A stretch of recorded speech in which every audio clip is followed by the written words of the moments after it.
Lord Jesus. We praise you, Lord. It's plain to see that I need you. Tayo ng mga tao, pag sinabi natin na, Lord, hindi kita kailangan. No. Mag-isip-isip ka muna. No, million times to think. No, na, Lord, kailangan nga ba kita o hindi o ano?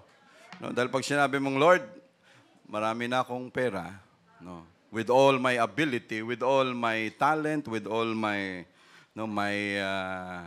titled certificate, mga kalupaan, Lord, hindi na kita kailangan. No. Tapos sabihin ni Jesus, okay, hindi mo na pala ako kailangan. Pagbibigyan pa kita, no, may ilang minuto ka pa para makapagmuni-muni kasi mamayang gabi, tapos ka na. No? And now, the end is near. And so I face my final curtain. May be seated.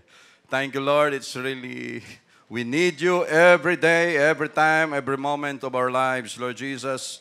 We really need you, Lord. Ang sabi kanina sa kanta, you're gonna make it, we're gonna make it, as long as you and Jesus stay friends.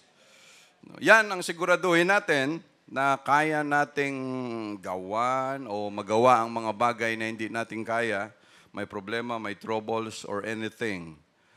Ang siguraduhin natin, as long as you and Jesus ay magkaibigan, no, mayroon kayong relationship, may samahan. Kasi pag nagkataon na wala na, break na kayo, no, na lang, civil na lang tayo.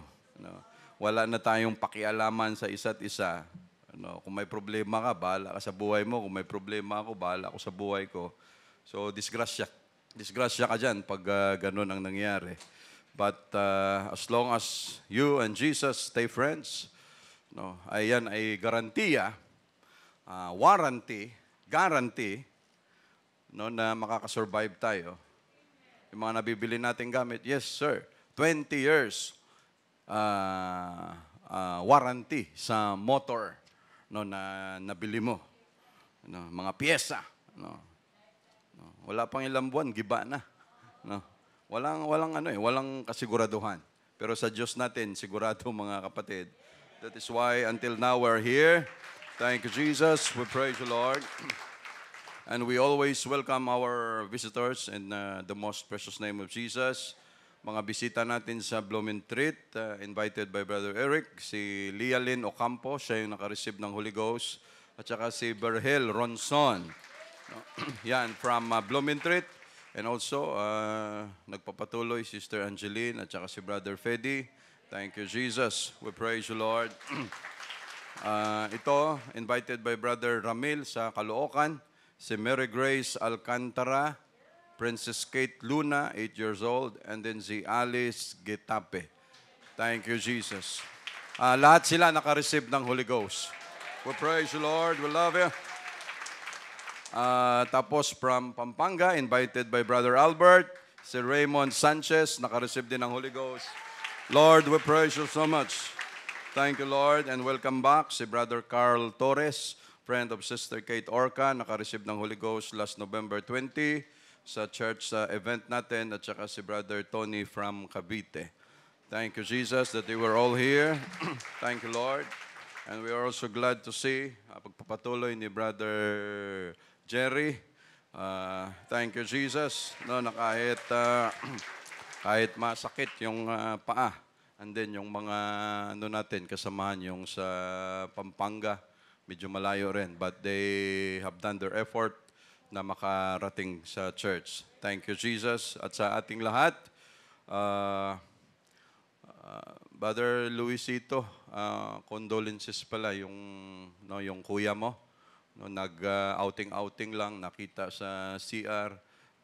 Siguro cardiac arrest din ang nangyari. So, natuluyan. Again, condolences sa family, no, at comfort sa inyo. No. Say, praise the Lord. God is really good to us. Sa mga kapatiran natin na patuloy nagpapagaling, Lord, thank you so much. At okay na, Sister Kayla? Nasa top na tayo. Yun ang hinahanap. No? Sige lang, ano yan. Yun yung sabi na, Lord, nagawa na namin ang lahat. Nagawa ko na ang lahat. Ikaw nang bahala. Just take over the situation. No? At kahapon din, yung mga kapatiran natin sa Bagong Baryo, tuloy-tuloy ang gawain sa Cavite, sa Marikina. No? Umikot-ikot din sila doon. Hanggang nakaabot sila ng BGC. No? Sa Pasig. Umabot sila. No, si Brother Ricky, nagmumotor pa yan, papunta doon. No, para lang makasama rin sa kanila. And yung kahapon sa Mandaluyong, yung mga clothes natin dito, no, na pinamigay, dinala na rin nila doon. No, isang truck din sila pumunta. No, ilang kayo? 17, 18? Nilosob nila yung buong barangay. Ito pala. No, yan. Yung mga barangay doon. But again, makaumpisa rin tayo dyan ng mga outreaches natin, no, sa lugar na yan. No, 1 or 2 souls na makalapit, makakonect sa Diyos. Yan ay malaking bagay na. Thank you, Jesus. Let's open our Bible in the book of 1 Samuel. 1 Samuel chapter 28.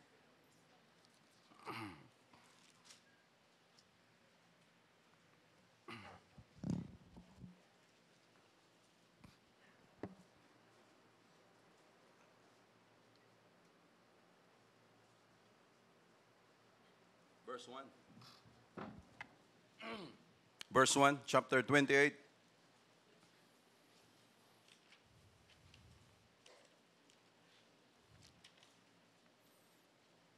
Kaya dyan na. Oy, nag-ano pa naririnig pa yung ganyanan ng mga papel, oh. Yung mga... Sige lang. Yan. Sa walang Bible, mas mabilis sila kasi andito na kagad. Pero wag natin gayahin yan, ha.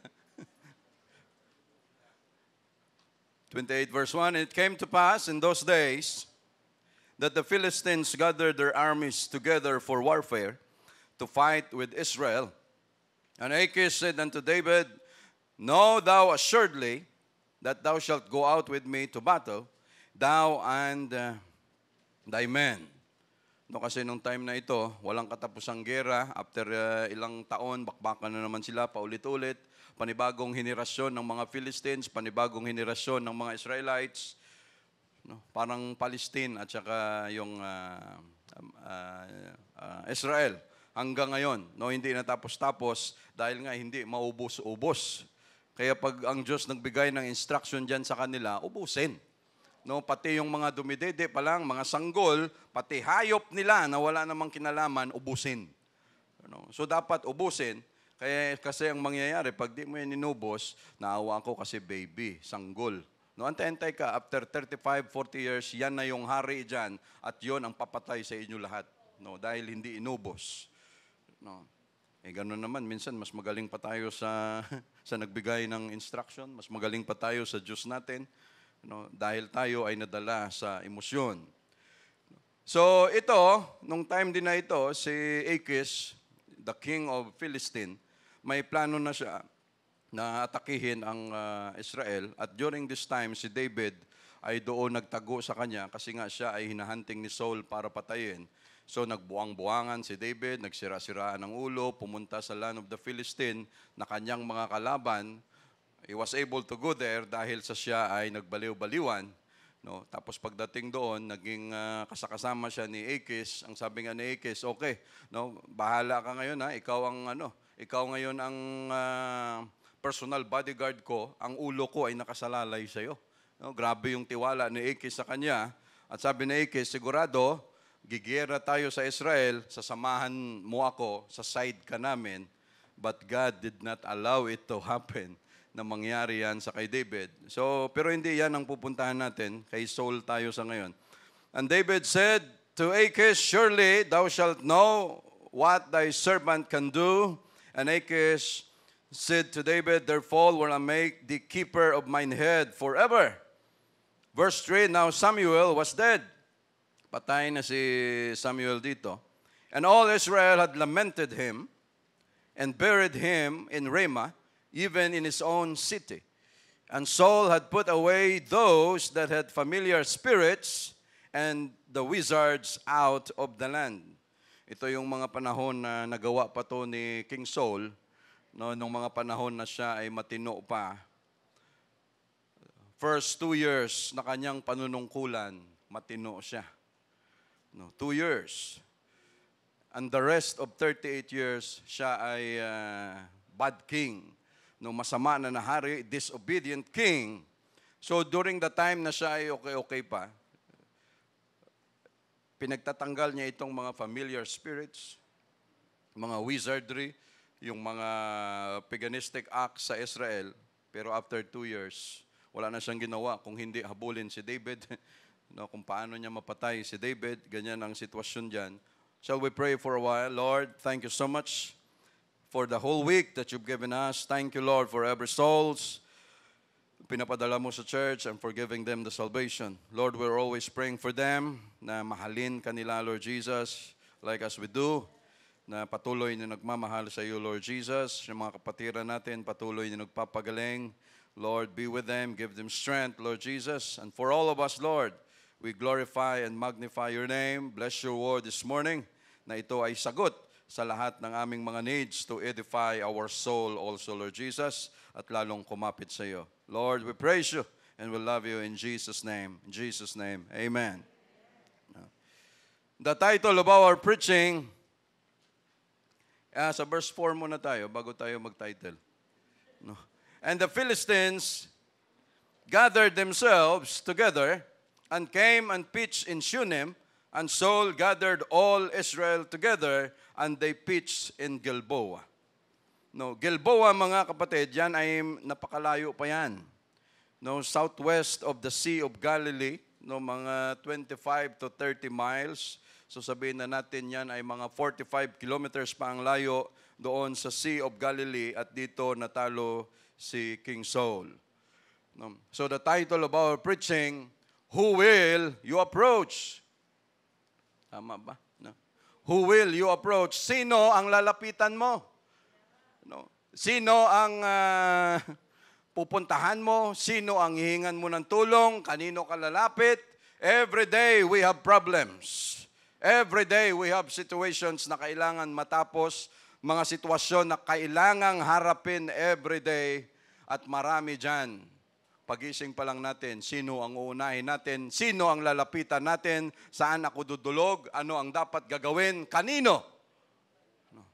And we have God, no, na dapat nating lapitan.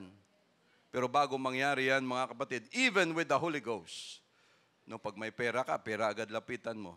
Pag may connection ka agad. And then doon pa lang natin ma-realize, walang nangyari sa lahat ng nilapitan, lahat ng pinuntahan ko, walang nangyari. Doon lang tayo makasabi, ay Lord, andiyan ka pala. Nakakahiya sa Diyos natin, ano? Pero ganun tayo. Ginagawa talaga natin yan. Pero mabuti ang Diyos natin. Sige lang, anak. No. Mag-aantay lang ako kahit ako huli na naman sa ano mo. No? Huli na naman sa, nauna ka pa sa Facebook. No? Nauna ka pang mag-post ng iyong mga problema sa Facebook.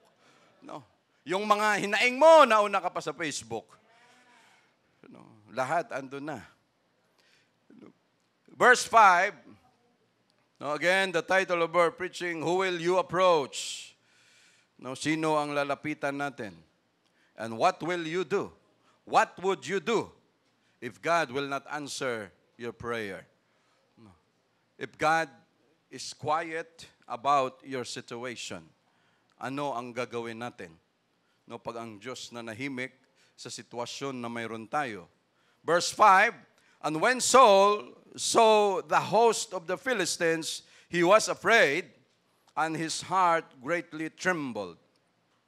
Dahil sa dami ng mga kalaban ng mga Philistines, nung nakita ni Saul, no, ninervyos na siya, nangatog na siya, no, napakalaking tao, ang tapang wala sa laki ng katawan.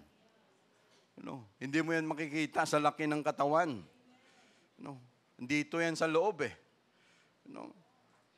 At nangyayari lang yan at malalaman mo, no, pag may sitwasyon na kailangang harapin. So nung nakita ni King Saul na ang daming kalaban, nangatog na siya, natakot na siya, pati ang puso niya nalupaypay na sa sobrang takot. Hindi niya na alam kung ano ang gagawin. Why? Doon siya nakabase lagi. No? Kunti lang, sige, salakayin natin, kaya natin yan. Mas malaki ako sa kanya, sige, bulihin natin.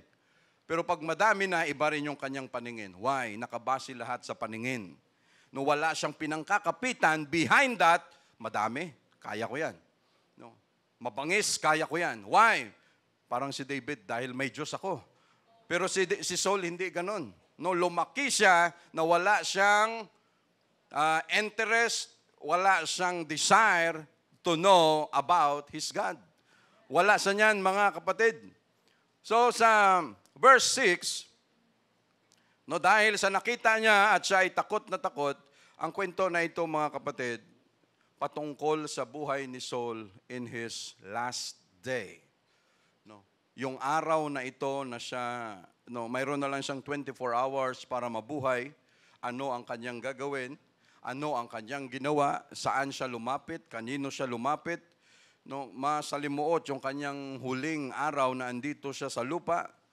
No, balisa na siya kung anong kanyang dapat gawin. And this time, siya ay nasa age ng 60 pataas. Ito na yung age ni King Saul. No, after the last day of his 40 years reign. No, na siya ay nag-reign ng 40 years. Si David, ilang years nag-reign? Hindi na ako magtatawag, baka magulat bigla. Si Solomon, ilang taon nag-reign? Sa mga klase natin. No. Si Saul, no, pare-pareho yan sila lahat, 40 years. No, 40, 40, 40. No. So sa verse 6, and when Saul inquired of the Lord answered him not, neither by dreams, nor by Urim, nor by prophets. The Lord answered him not. Sabi ng Panginoon, call unto me, and I will answer thee. And I will shew thee great and mighty things which thou knowest not. No. Pero itong si Saul, being king, siya nagtanong sa Diyos. Pero anong sabi? He answered him not. The Lord answered him not. Why, mga kapatid? Bakit? No. Alam ni Saul kung paano makipag-communicate ang Diyos sa kanya. Una, either by dreams or by vision. No. So may sitwasyon siya, Lord, andyan ang kalaban, ano ang gagawin ko? Walang sumagot. No. Antay-antay siya sa kanyang panaginip, sa kanyang vision, walang sumagot. No. Ginamit niya yung Urim and Thummim. No, the Urim and the Thummim, these were stones, precious stones. Yung mga bato na ito, yung Urim and Thummim, mga precious stone ito na 2 piraso, may pouch dito. Pag sinuot ng high priest ni Aaron yung kanyang robe na yan, may mga 12 stones of Israel representing the 12 tribes of Israel. Andito, sa loob ng mga bato na yan, andyan nakalagay sa maliit na packet yung Urim and Thummim. Urim means light. Flame. Thummim means completeness or truth. No, light and truth. Yan ang Urim and Thummim. Andito yan sa puso ng high priest para anytime kung mayroong i-judge, mayroong sitwasyon na mahihirap, ang gagawin, magko-consult ang high priest. Hindi nila alam kung anong gagawin. Magko-consult ang high priest. Lord, anong gagawin? Lord, yung action na ito, tama ba ito? Lord, mayroong nagkasala. Ano ang rightful judgment dito? Ano ang gagawin natin? So, yung dalawa na yan, sinasabi nga, no, kung ano yung ilalabas ng high priest, either yes or no. O, gagawin mo or hindi. That is the Urim and the Thummim. No, yung bagay na yan, ginamit yan ni Joshua, pati sa pag-divide ng land. No, pati sa pagkilatis ng mga kung sino ang nasa linyada ng mga high priest, no, ginamit din yan. Sa time ni David, ginamit din ang Urim and Thummim. Sa time ni Saul, ginamit niya yan. That is why hanggang dito, ginamit niya rin ang Urim, walang sagot. No, sabi niya, baka may option nito. No, baka magamit natin ito. Baka pakinggan ako ng Diyos dito. Pero anong nangyari? Walang sagot. No. Confirmation. sa kanyang konsulta sa Diyos na walang sumasagot. Another, by the prophets. During this time, patay na si Samuel. No. So wala na siyang choice. Wala na siyang opsyon. No, kanino ako lalapit ngayon? Kanino ako hingi ng advice? No, walang sumasagot, mga kapatid. Why? Ang sabi ng Diyos, very opposite. Call unto me and I will answer thee. No, tawagin mo ako, hindi ka pa tumawag sa akin, just a whisper of my name, I will answer you. But this time, being hari, ano ang nangyari? Walang sumasagot. No. Why? Hindi dahil ang Diyos namasyal. Hindi dahil ang Diyos natulog, kagaya ng Diyos ni Baal, na sabi ni Elijah. No, sabi niya, yung Diyos niyo tulog. Ganito, ganyan. No, why, mga kapatid? Hindi dahil sa ang Diyos ay hindi nakaranig, but because of the sins. Sa kasalanan ni Saul, ang Diyos hindi sumasagot. No? Yun lang ang way na ang Diyos hindi sumagot. No? Ito, mga kapatid, nakakatakot sa part natin. Pag ang Diyos napuno, no? Pag ang Diyos nawalan ng gana sa atin, ito ang mangyayari. No? Lahat ginawa mo na para sagutin ka sa prayer mo, sa mga hinaing mo, walang sumasagot. Why? Because of sins. Just like Saul, because of his disobedience, ganon ang nangyari. At pag ang Diyos napuno, na-feed up, pag ang Diyos nawala na ng gana sa atin, yon ang pinakadelikado. Because ang tendency natin, gagawin na lang natin ang lahat na pwede nating gawin para lang makonsol ang ating kaluluwa dahil hindi na sumasagot ang Diyos. Why? Ang Diyos may gustong isettled. No, gusto mo sagutin kita, yung kasalanang ginawa mo, ayusin mo muna. No? Pero this time, huling araw ni Saul, ang Diyos hindi talaga sumagot. Why? Grabe, ang Diyos napupuno. No? Sabi niya, I will not always strive with man. My spirit will not always strive with man. Sabi niya, hindi, buong buhay ng tao, ako ay makikipag-wrestling, makikipagbuno, lagi na lang ako magpapasensya. No, they must do their part. No, kailangan gawin nila ang kanilang parte dahil ang Diyos ay napupuno rin. No, for 40 years. Lord, bakit pinatagal mo pa si Saul? No, 2 years lang siya naging matino. Yung 38 years, masama.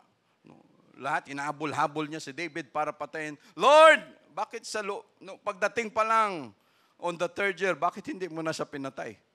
No, pwede mo naman palitan agad. Wala tayo dyan para mag-decide. Desisyon ng Diyos yan, mga kapatid. No, dahil may plano siya sa Israel. So this time, ginawa niya na by dreams, by the Urim, nor by the prophets. Walang sumasagot. Ito, mga kapatid, hanggat nakikinig ang Diyos at sinasabi niya sa atin, you come to me, we must grab that opportunity. No, yung pribilehiyo na yan na makalapit sa Kanya, gawin natin. No, dahil pag nagkataon na ang Diyos na ang magsabi, ayaw ko sa'yo. Lord, lumalapit, nagsusumamo ako. Bahala ka sa buhay mo. No, ang hirap ng ganun, ano? Pag ang Diyos na puno. No, kahit anong ganun ni Saul, walang nangyayari.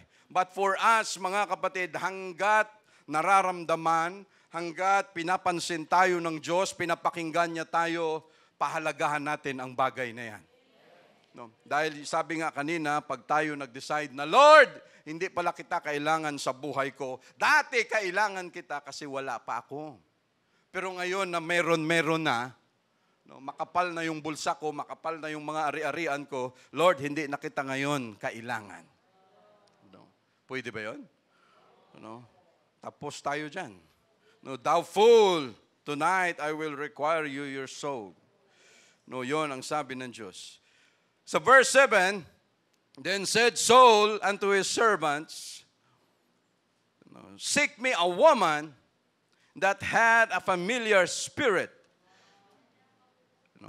Sabi niya sa kanyang tauhan, sabi niya, hanapan niyo ako ng isang babae na nakikipag-usap na may koneksyon sa masamang espiritu.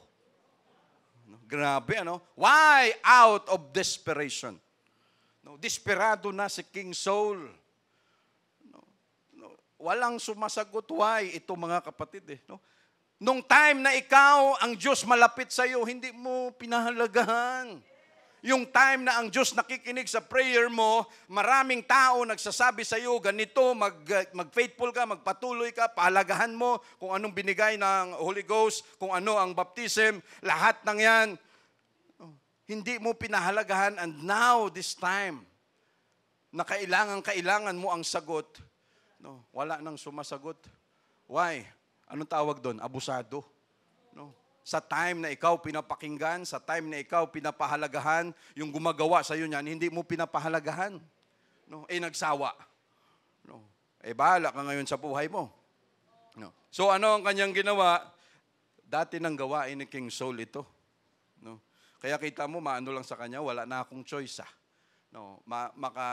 Makapunta nga sa mangkukulam. No? Ang wizard, lalaking mangkukulam. Ang witch, babaeng mangkukulam. No. Mas masarap pa yung sandwich. No? Corny mo, Brother Sam.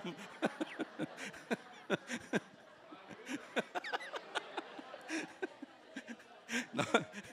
No, para naman wag tayo masyadong seryoso. No. So ito mga kapatid, siya mismo, no, kita natin, kung gaanong klaseng thinking they have the law. No, ito, basahin natin mga kapatid, Deuteronomy chapter 13, pasuyo Brother Roman, verse 1. Deuteronomy chapter 13, verse 1.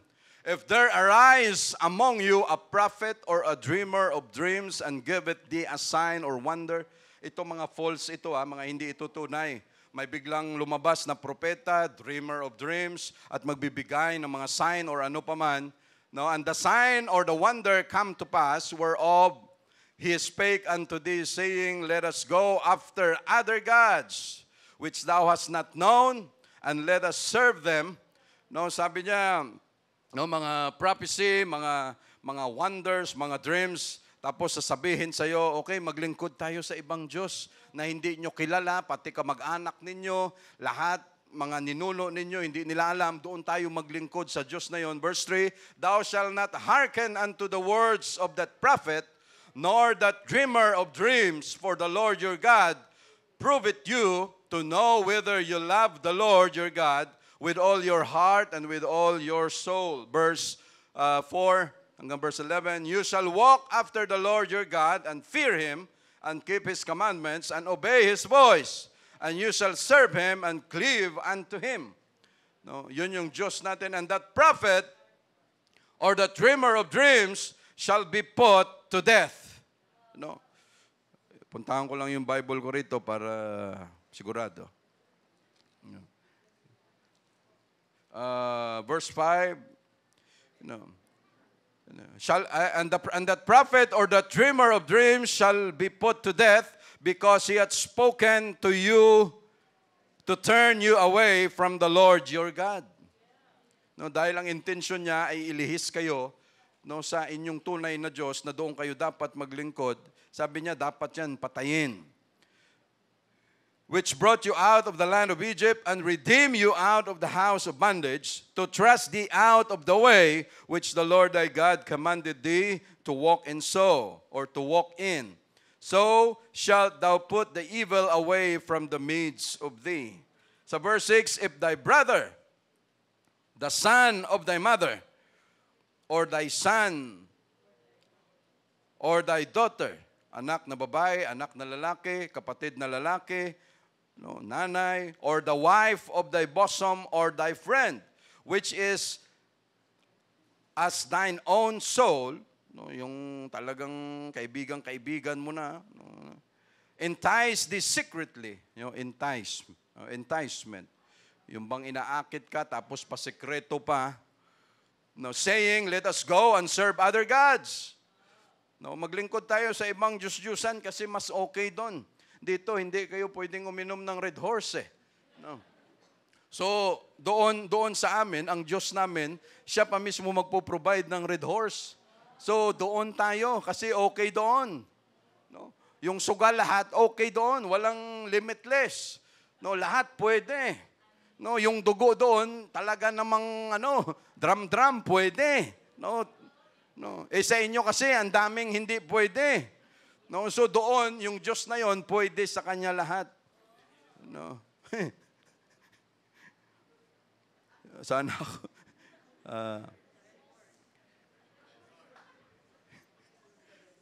Hindi ko makita eh. Let us go and serve other gods, which thou hast not known, nor thou, nor thy fathers. Verse 7, namely, of the gods of the people which are round about you, nigh unto thee, or far off from thee, from the one end of the earth, even unto the other end of the earth. No, dyan, dulo sa dulo. Verse 8, thou shalt not consent unto him, or hearken unto him. Huwag mo siyang payagan, huwag mo siyang pakinggan. Neither shall thine eye pity him. Diyan tayo nadadali dahil sa awa na yan. Yung awa na against sa word of God. Obedience is better than sacrifice. Diyan tayo ginagamit ng demonyo sa emosyon natin, na dahil sa awa na yan, ang desisyon natin na iiba, na babago, dahil yung awa na yan, yun pala, okay, mayroon tayong awa sa kapatiran, sa kung sino pa man, pero pag yung awa na yan, it is not according to the will of God, it's not according to the word of God. Anong sabi niya? Huwag mong payagan, huwag mong i-consent. Mamaya pag may bumulong dyan, brother, sobrang ang dami ng bugbog na ako sa church na yan, sama ka sa akin, labas na tayo. Pag gumanyan siya, dito pa lang katayin na natin. Spiritually, pag may gumanyan, mga kapatid, consent din at. Huwag mo, hey brother, nasaktan ako dyan, kaya alis na ako sa church. Sama ka, Brother Arnel? Ay, kung yan ang plano mo sa buhay, nag-i-enjoy ako sa church, my God is here, okay siya rito, ba't kita sasamahan? Bahala ka sa buhay mo. Gawin mo kung anong gusto mo. Why, mga kapatid? Consent din not, because there are times, anong nangyayari? Dahil sa awa natin. Nay, tay, lola, lolo, hindi ka makapunta sa church ngayon. Dahil may sikasuhin ka pang mga koneksyon sa buhay. Hanggang kailan yan? Hanggang kailan magpapasensya ang Diyos dyan? So, hearken unto him, neither shall thine eye pity him, neither shalt thou spare, neither shalt thou conceal him. Pati yung pinapasikreto. Verse 9, grabe ang instruction ng Diyos, pero hindi natin ginagawa sa ngayon ito. But thou shalt surely kill him. Sabi niya, pag may ganyan na mga tao na secretly i-entice ka, sasabihin sa iyo na yung Diyos ng Israel masyadong stricto. Sa amin, yung buhok mo na pinoproblema mo, doon sa Diyos namin, okay lang sa Kanya kahit kalbo ka. Pag lalaki ka, no choice na tayo dyan kung ganyan talaga ang design yan. Pero pag ikaw, babae, at yung Diyos nyo masyadong stricto, doon sa amin, yung buhok ng babae, kahit ano lang, kahit mag-short shorts ka doon, kahit kung anong suot mo, doon sa amin, tanggap yan. Tapos linggo-linggo, kahit nasa Boracay tayo, pwede yan sa amin doon. Parang wala lang, enticement. Very subtle. Mga kaibigan natin sa labas, ganon. Mga kaopisina, ganyan ang ugali, espiritu. Akala natin wala lang, but those are the people na pwedeng mag-entice sa atin kamag-anak. Kahit sa loob ng pamamahay, kung mayroon yan. Akala natin wala lang. Pero hindi mo mapapansin, andyan sa loob ng pamamahay mo, kasama mo sa buhay, iba ang kanilang espiritu, iba ang takbo ng kanilang kaisipan. But they knew the Word of God. Pero anong nangyari? Rebellion. Hindi, wag na kayong magsimba dyan. Tingnan nyo kami ngayon, nag-i-enjoy sa buhay. Kasi wala na kaming rules. Kahit saan, gusto namin. Kayo paglinggo, hindi kayo makaalis sa simbahan nyo. Di ba? May tama kayo. Kasi, bakit? Aalis kayo ng trabaho para lang maka-attend kayo ng linggo, para lang makapunta kayo ng Wednesday. Di ba? Ang tao naghanap ng trabaho para mabuhay, tapos kayo aalis ng trabaho, dahil wala kayong para mabigyan nyo ng time ang Diyos nyo. Pero anong sabi ng Word of God, mga kapatid? But thou shalt surely kill him, thine hand shall be first upon him, to put him to death.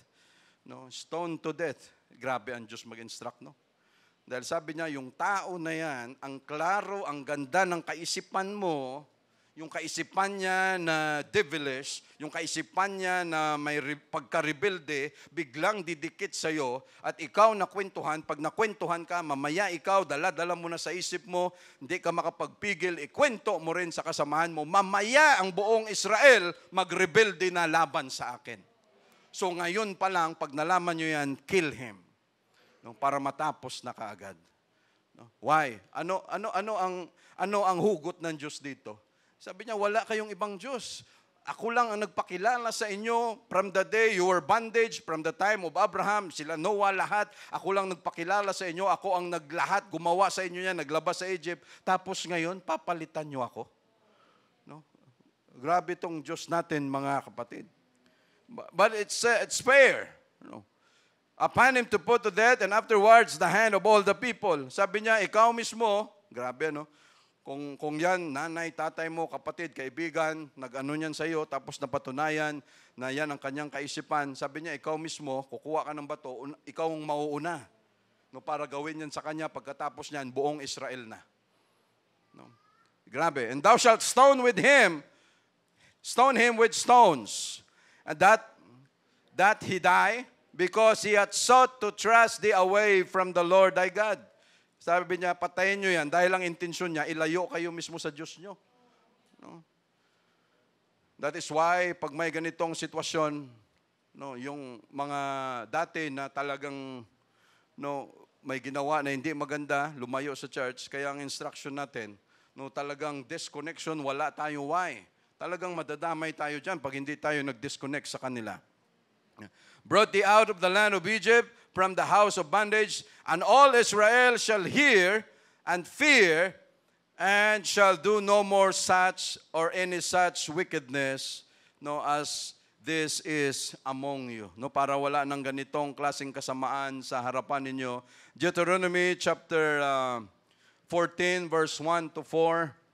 Ito dinadaanan lang natin, mga kapatid. Verse 1. You are the children of the Lord your God. You shall not cut yourselves. Diba yung mga gawain kasi ng mga pagano ito eh. Yung mga nag-slash-slash ng mga katawan. Nor make any boldness between your eyes for the dead. Yung pag nagmumorn. Sabi niya, huwag niyong gagawin yan.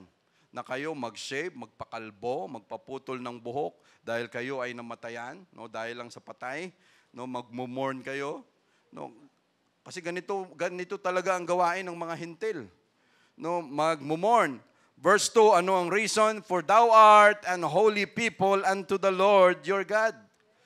Kayo ay holy, banal na mga bayan, mga tao, sa Panginoong Diyos, and the Lord hath chosen thee to be a peculiar people unto himself above all the nations that are upon the earth. So yan ang instruction sa kanila, mga kapatid, sa Leviticus chapter 19. Ito, dadaanan lang natin yung mga verses. Leviticus chapter 19, verse 31. Leviticus, Exodus. Bumabalik sa Genesis eh. 19 verse 31. Ang utos ng Diyos dito, mga kapatid. Verse 31, regard not them that have familiar spirits. Sabi niya, huwag ninyong babalikan ang mga inaalihan ng masamang espiritu. Because these people, mga wizard, mga witch, mga mangkukulam, mga sorcerers, ito ay mga medium o mga kasangkapan na ginagamit ng mga demons para makagalaw ang mga demons through them. Sabi niya, wag nyo silang babalikan. Yung mga tao na yan, yung mga mangkukulam, familiar spirits, wag ninyong, sabi niya, neither seek after wizards to be defiled by them. Na wag ninyong hanapin, harapin, no, yung mga no, upang tawag dito. Ano yan? Magpatukso, magpahula, no. Sa kanila, sabi niya, to be defiled by them, I am the Lord your God. Basahin ko na lang sa 32 para dagdag ito mga kapatid. Maganda itong sa 32 eh. No. May utos pa lang ganito ang Diyos dito. Thou shalt rise up before the hoary head. No. Ang sabi ng Panginoon, kayo ay titindig, no, sa mga gray hair na. Ibig sabihin, yung paggalang talaga. Sabi niya, kaya makita natin, ang mga Koreans, anong style nila? Yung pag may mga may edad. Ikaw na bata, ikaw yung no, tapos sa atin naman, nagbe-bless tayo, nagmamano tayo, may nagkikis, ganyan ang style natin. Sa mga Arabo naman, nagkikis sila cheek to cheek, mga ganong style. So as part ng kanilang paggalang, no, thou shalt rise up before the hoary head or gray hair and honor the face of the old man. No, sabi niya, galangin ninyo ang mga mukha ng mga may edad na. Marami ba tayong nakikita dyan? No, yung mga kabataan, walang galang sa mga may edad. No, minsan sa magulang pa nila. No, akala mo kung makasagot-sagot. No, parang sila yung pinanganak. No, yun yung sabi ng ibang nanay, kung alam ko lang, nasasagutin mo ako ng ganyan, hindi sana kita pinalabas sa tiyan ko. No, hindi sana kita hinayaan na lumabas at pinalaki. Tapos ngayon, sasagot-sagutin mo lang ako. But it's really true. No, kung ano ang ginagawa ng anak, no, sa pagbastos sa kanyang magulang, expect mo na. Siguraduhin mong wala ka ring anak, time will come. Dahil pag nagkaroon, baka mas sobra pa ang gawin sa'yo. No, and many times, ganun ang nangyayari. No, dahil sa kawalan. Because this is the Word of God. Ang Diyos mismo ang nagsabi. Sabi niya, igalang nyo. No. Brother, ang makulit na kasi. Mabuti nga, makulit lang. Nung time na ikaw ay, yun yung sabi. Nagalit na yung anak kasi yung tatay, yung nanay, masyado nang makulit. Kakaano mo lang yan, nakailan ka na? Sabi naman ng bata, ng tatay o ng nanay, hindi nga ako nakulitan sa'yo nung baby ka. What is that? What is that? No. Ako naman na nanay, tatay, sagot lang ng sagot sa'yo. Tapos ngayon, pag sinagot mo ako, no. Pero ito, klaro mga kapatid, nang sabi ng Word of God, you honor them. No, sabi niya, galang ninyo sila. And fear thy God, matakot tayo sa Diyos, I am the Lord. No, say praise the Lord. So balik tayo mga kapatid, no, sa yung binasa natin kanina, no.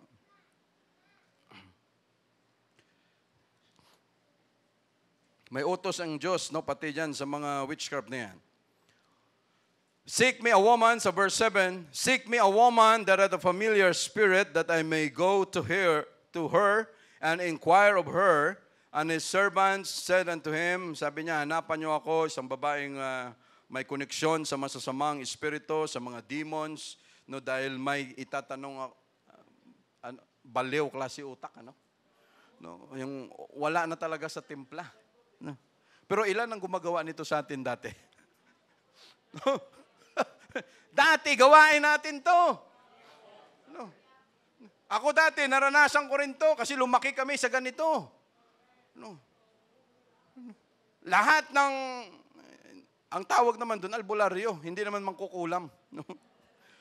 Pupunta ka doon, lumaki kami sa ganyan, may kunting diferensya, punta ka doon, palawayan mo. Punta ka, palawayan naman. Ipatawas mo, ipaluy-aluy-a mo. No? Yung luy-aluy-a, may hawak na, yung,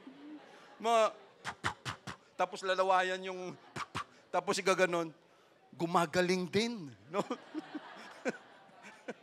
No? Gumagaling din mga kapatid. No? Mga tikbalang, mga tayho, mga kapre, mga lahat na lang, dyan tayo lumaki. No, there were times, no, na yung nanay namin, 50-50, no, talaga namang wala kaming kamuang-muang, mamamatay na yung nanay namin. Ako naman, inutusan, punta ka doon kay Mang ganito, Inong yatang pangalan, o Pinong. Sabi niya, punta ka doon, sikat yun doon sa amin, may edad na, dalin mo yung damit ni Mama, dinala ko rin, pagdating doon, ganito, pagdating ng Tuesday at saka Friday, magtuob ka. Basta yung magpausok. May insenso, ganyan, magpausok ka dahil si Mama mo na engkanto, kaya siya ganyan sa ngayon. Ako naman, paniwalang paniwala. So, ginawa lahat. Malaman lamang ko, yung pala, nakunan. Nung dinala namin sa ospital, yun, niraspahan. No, inayos. Sabi ko talaga naman, may pakulam-kulam pa.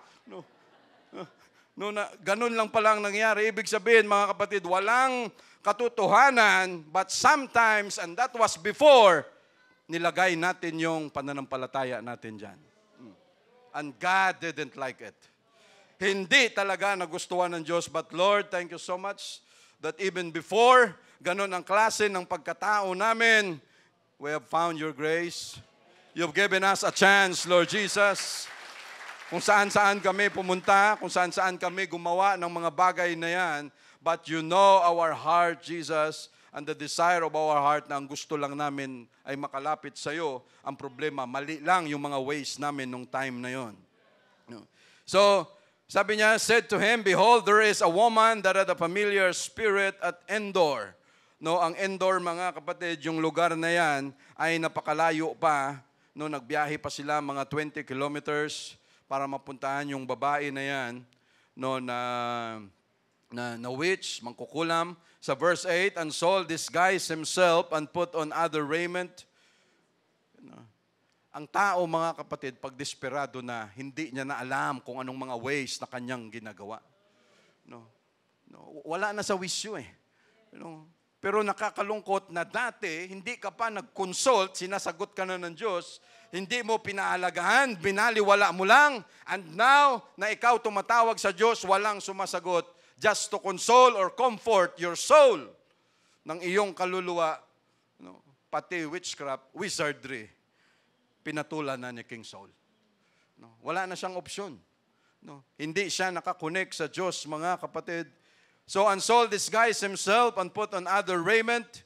Nagsuot siya ng ibang damit. And he went, and the two men with him, and they came to the woman by night. Ito yung huling gabi ni Saul, ng kanyang buhay. Tapos pupunta siya sa gera. Wala pa siyang tulog dito. Pagod, kaya kinabukasan, gera, ay di tapos siya. Yung kanyang sitwasyon. And he went, and the two men with him, and they came to the woman by night. And he said, I pray thee, divine unto me by the familiar spirit, and bring me him up, whom I shall name unto thee. Sabi niya sa babae, nakikiusap ako sa iyo, hulaan mo. Sabi niya sa babae, sa pamamagitan ng masamang espiritu, yung mga connection mo ng mga demons dyan, ay kung sino ang pangalan na sasabihin ko, ay yun ang iyong iaahon o iyong bubuhayin, mayroon bang ganon? Yung taong namatay na, pero hanggang ngayon maraming gumagawa nito. Spirit of the glass. Yung mga ewan, kung gaano katotoo yan, mga kapatid, na yung dahil sa pagkamis nila sa kanilang mahal sa buhay, ano ang gagawin? Lahat na lang pupuntahan para yung mga nakikipag-usap sa masamang espiritu para magkaroon ka daw ng koneksyon. Yun ang pwedeng lumabas. Pero habang nabubuhay, yung tao na yan, puro sakit sa ulo lang ang binigay mo. At ganun pa naman minsan. Kung sino yung pinakapasaway, pagdating doon sa kabaong na, siya pa yung pinaka-best actress, best actor. Siya yung, pero kung pwede lang mabuhay yung tao na yan, grabe ka umiyak, pero ang tindi ng iyak ko sa iyo pa nung ako ay buhay pa. So, praise the Lord. So, ito mga kapatid, so verse 9, and the woman said unto him, behold, thou knowest what Saul hath done. Alam mo kung ano ang ginawa ni Saul, how he cut off those that had familiar spirits, and the wizards out of the land. Ito yung time na okay pa si Saul, matino pa siya. Ito pinagtatanggal niya lahat. No, dahil alam niya sa law na ito ay masama, ito ay hindi dapat sa Israel, pero anong ginawa niya sa ngayon? No, kung ano yung ginawa niya dati, ngayon binalikan niya ulit. No, ganun din ang kanyang ginawa out of desperation. How he cut off those that had familiar spirits and the wizards out of the land. Wherefore, then layest thou a snare for my life to cause me to die? Verse 10, and Saul sware to her by the Lord, nanumpa-numpa pa si Saul dito. No. Sa Diyos, as the Lord liveth, there shall no punishment happen to thee for this thing. No, sabi niya, huwag kang matakot, walang mangyayaring masama sa iyo dito. Gawin lang natin kung anong dapat nating gawin. No. What is a familiar spirit, mga kapatid? Ano ang familiar spirit? Sa Luke chapter 12, verse 29. Luke chapter 12, verse 29.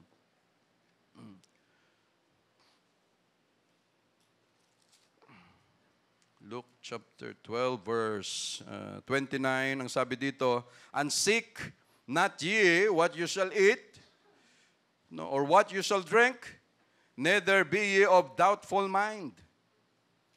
No, ang minsan nagpapakapagod tayo, ang tao, sobrang pagod sa paghahanap ng pagkain, sobrang pagod sa paghahanap ng maiinom, sa paghahanap ng kabuhayan, mga damit, lahat, properties na kanyang pwedeng ma-acquire. Pero anong sabi niya? Doon tayo nakafocus pero hindi tayo nagpapakapagod kung paano natin mahanap ang Diyos natin. Dito tayo lahat sa kung ano ang needs natin. Neither be ye of doubtful mind. No, yung dalawang klaseng pag-iisip. Minsan holy ka, minsan unholy, minsan righteous, minsan hindi, minsan nag-hope ka, minsan naman mas nangingibabaw yung takot, yung ganong klaseng kaisipan. No, hindi fixed ang ating kaisipan, but in the Bible, in our Bible, mga kapatid, there were 12 forbidden hidden practices. No, na sinabi dito, mayroong 12 na pinapractice ng mga pagano, mga hidden na kagaya natin ng mga hintil, ito ang gawain natin na talagang pinagbabawal ng Diyos. No, bilisan ko lang, unang-una, enchantments. No, yung pagpapractice ng mga magical arts. No, mayroon yan dyan sa paligid natin. Witchcraft. No, practice of dealing with evil spirits. Kagaya ng babae na ito. Sorcery. No, same as witchcraft. Soothsaying. Same as witchcraft. Divination. No, the art of mystic insight. No, yung divination. Wizardry, same as witchcraft. Necromancy, divination by means of pretended communication with the dead. No, nakikipag-usap naman sa mga patay. No, yung isa pa, by means of charm, magic. No, another, pretended supernatural art or practice, yung magic. Yung 9, yung charm. To put a spell upon, same as enchantment. Prognostication, no, to foretell by indication, omens, or signs. No, yung another, observing time, same as prognostication. And then, astrology and stargazing. No, divination by stars. No, yung ano doon, yung mga zodiac signs na yan, ganyan. Yan lahat ay pinagbabawal ng Diyos yan, mga kapatid. So what is a familiar spirit? A familiar spirit, those are demon spirits possessing mediums. Na yung mga, yung sabi ko nga kanina, ito yung mga demon spirits na sila nakakakilos dahil mayroon silang nagagamit o kasangkapan na tao, no, kagaya natin. No? Like the witch or wizards, those who give their will to them. No? Yung mga tao na kanyang kasangkapan at nagpapagamit, no, yung tao na ito sa kung ano ang gusto ng demons, ng evil spirits. No? And imitate dead human beings. No, nag-i-imitate o nanggagaya make predictions, promote doctrines or teachings that is not according to the will of God. Yan ang familiar spirits, mga kapatid. So balik tayo dito. So ito ang nangyari sa then said the woman,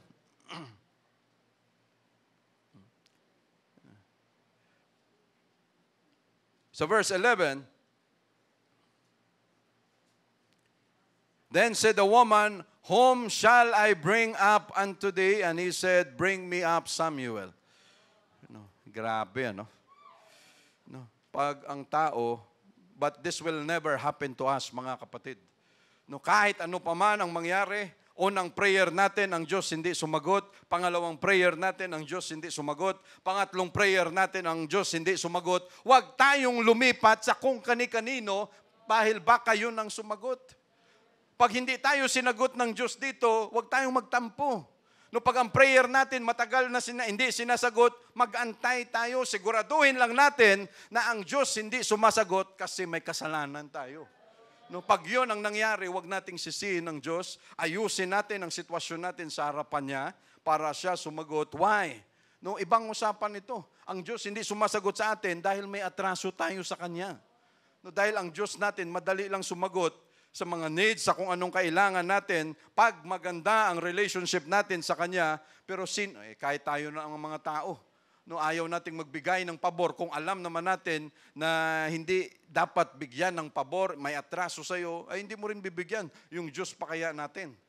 That is why yan ang sinisigurado natin, mga kapatid, the first, the second, the third, na ang Diyos natin hindi sumasagot, huwag tayong malihis. Huwag tayong maghanap ng kung kani-kanino na siyang pwedeng sumagot ng ating mga needs, ng ating prayers. Hindi, doon pa rin tayo, Lord, alam ko na ikaw ay sasagot sa mga prayers namin. Kung hindi man kaagad-agad, baka inaayos mo lang ang sitwasyon at baka yung time na ito hindi pa sapat para ikaw ay umaksyon niya, but we are willing to wait. We are willing, Lord Jesus. Why? Baka hindi pa talaga nararapat. Hindi pa dapat. Pero iba yung usapan, Lord, hindi ka sumasagot dahil may atraso pala tayo sa Kanya. Ibang usapan yun. Ibig sabihin lang nun, yun ang nakakatakot talaga na pag sinabi, bahala ka sa buhay mo. Kahit anong gawin mo, sige, gawin mo. Why? Hindi inayos ni Saul ang kanyang sitwasyon sa harapan ng Diyos. Bakit kaya hindi ako sinagot ng Diyos? Ano kaya ang problema? Yun ang madalas na problema pag ang tao hindi niya ma-realize at ma-reconsider na tayo pala ang may kasalanan. Yun yung sitwasyon. Lord, dati naman sinasagot mo ako sa prayers ko. Lord, dati naman kung ano ang needs namin, sinasagot mo. Lord, bakit ngayon parang sobrang hirap, parang walang nangyayari? Lord, mag-isip-isip muna ako, baka may atraso ako sa iyo. At sa ganung way, ang Diyos natin, mga kapatid, ay sasagot sa kung ano ang nararapat. Sa verse 12, and when the woman saw Samuel, she cried with a loud voice, and the woman spake to Saul, saying, why hast thou deceived me, for thou art Saul? Kasi hindi pa alam ng babae rito. Sabi niya kung sino yung, grabe, talagang senaryo talaga. Andyan yung babae na ginagamit, para ang nangyari kasi, mula sa lupa, mayroong lumabas na parang Diyos, at ito, mababasa natin, nung nakita, nagulat yung babae, sabi niya si Samuel pala ito, sabi niya, ikaw si Saul. Verse 13, and the king said unto her, be not afraid, for what sowest thou? And the woman said unto Saul, I saw gods ascending out of the earth. Ang gods dito, hindi Diyos Ito, small letter G ito. Parang kagaya ng isang Diyos na lumabas mula sa lupa. And he said unto her, what form is he of? Ano ang kanyang, ano ang kanyang wangis, itsura? And she said, an old man cometh up, and he is covered with a mantle, and Saul perceived that it was Samuel.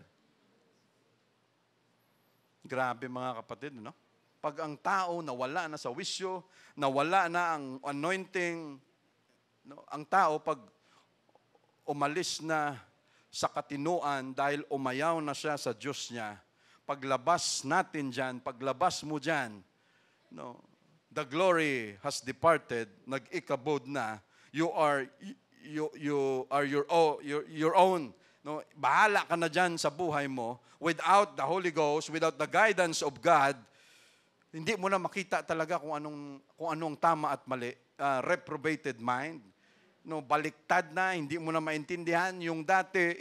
Sino maniwala, mga kapatid, na yun ay si Samuel lumabas? No, si Samuel matagal lang nananahimik. No, nagpapahinga na. No, pero ito si Saul naman, paniwalang paniwala.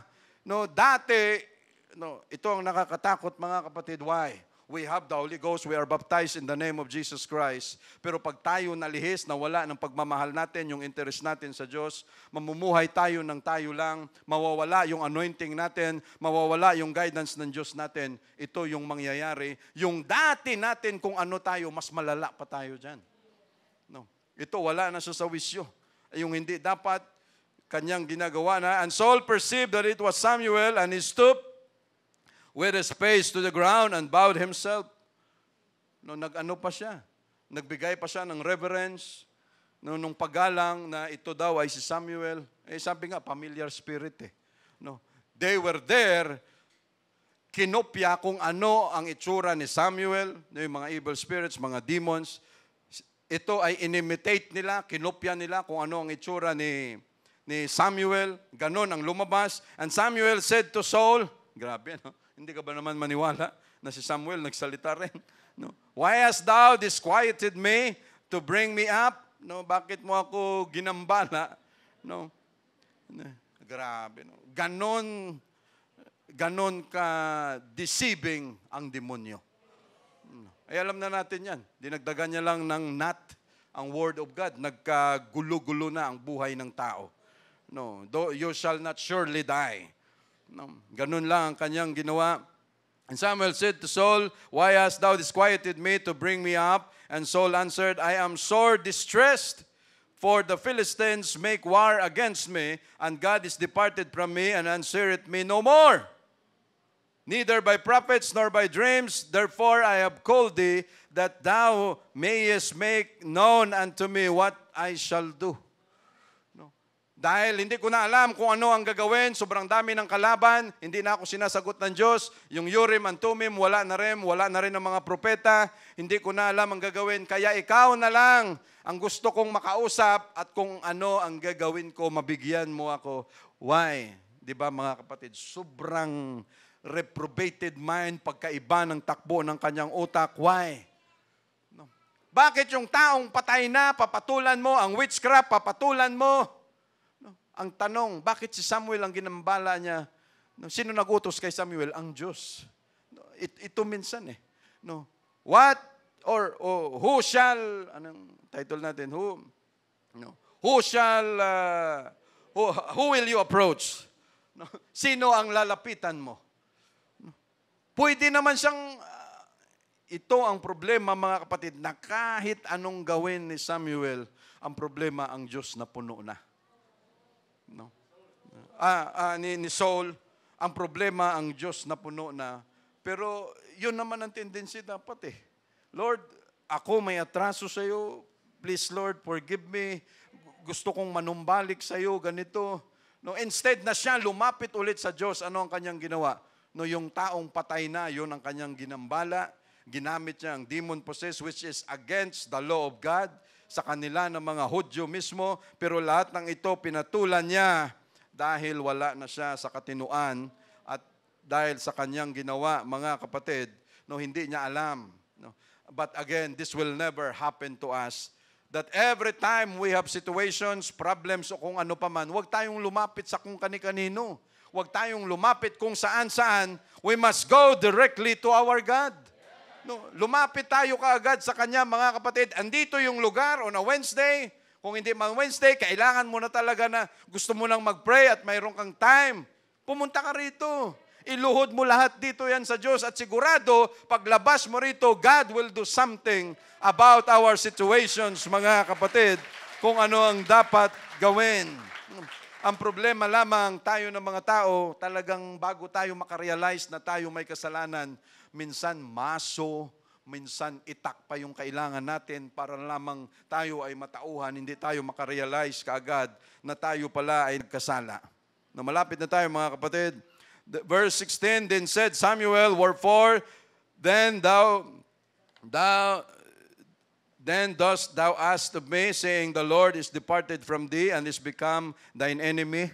No, hindi si Samuel ang nagsasalita dito, kung hindi yung evil spirit, yung demons na ginaya si Samuel, pero ang kanyang mga sinabi, lahat totoo. Kung ano ang mangyayari kay Samuel. No? Ganun, baka ano ito, no, baka napag-usapan din ito sa langit, just like Job, no, na andun din si Satan, alam niya kung anong pinag-usapan, kung anong mangyayari. No, ito naman ang kanyang prophecy ng familiar spirit dito ay totoo at mangyayari sa kay sa kay Saul. For the Lord hath rent the kingdom out of thine hand, and giveth it to thy neighbor, even to David. No. Sabi niya, wala na, lumayo na sa iyo ang Diyos. Dati, sabi niya, seeing the Lord is departed from thee, sa verse 16, and is become thine enemy. No. Lumayo ang Diyos sa iyo at ngayon kaaway mo pa. Sino tayo at ano ang mayroon sa atin, mga kapatid? Grabe, ano? Lord, thank you for your mercy upon us. Thank you for your grace that we are not your enemy. No. Hindi tayo kalaban o kaaway ng Diyos natin, mga kapatid. And the Lord hath done to him as he had spake by me, for the Lord hath rent the kingdom out of thine hand. Tapos verse 18, because thou obeyest not the voice of the Lord, nor executed his fierce wrath upon Amalek, therefore hath the Lord done this thing unto thee this day. No, dahil nag-disobey ka, hindi mo sinunod yung kay Amalek, no, yung kay Agag. Hindi niya sinunod, yun pa ang kanyang tinira. Grabe ang galit ng Diyos doon na talagang sa ginawa ni Saul, ang Diyos totally nagtampo. Sabi niya, ayaw ko na sa'yo. No, dahil sa ginawa mo sa akin na pag-disobey. Verse 19, moreover, the Lord will also deliver Israel with thee into the hand of the Philistines, and tomorrow shalt thou and thy sons be with me, and the Lord also shall deliver the host of Israel into the hand of the Philistines. So ito, mga kapatid, sa verse 31, ito ang nangyari base sa sinabi. No, sa verse 1 ng chapter 31, now the Philistines fought against Israel, and the men of Israel fled from before the Philistines and fell down slain in Mount Gilboa. And the Philistines followed hard upon Saul and upon his sons. And the Philistines slew Jonathan, Abinadab, and Malchisua, Saul's son. Si Jonathan, friend ni David. And the battle went sore against Saul, and the archers hit him, and he was sore wounded of the archers. Then said Saul unto his armor-bearer, draw thy sword, thrust me through therewith, lest this uncircumcised come and thrust me through, and abuse me. But his armor-bearer would not, for he was sore afraid. Therefore Saul took a sword and fell upon it. No, and when his armor-bearer saw that Saul was dead, he fell likewise upon his sword and died with him. No, grabe na loyalty. Nga, kung tayo kaya ito, tatakbo na lang siguro tayo. No? So Saul died, and his 3 sons, and his armor-bearer, and all his men that same day together. No, why? What is the question, mga kapatid? No, who will you approach? No, sa mga panahon, no, every time, every day we have a need. Sino ang dapat nating lapitan? Kanino? Saan? Walang iba, mga kapatid, kung hindi ang Diyos natin, which is Jesus. No, kung hindi man siya sumagot ngayon, still we must believe Him. No, sa pangalawa, kung wala pa rin sagot, sige lang, magtiwala pa rin tayo sa Kanya. But if there were issues, kung may mga issues na may atraso tayo sa Diyos, we must fix it. Harapin natin yan sa Diyos para ang Diyos natin ay makasagot sa kung anuman ang mga dapat o hinaing natin sa Kanya. Again, who will you approach? Thank you, Jesus.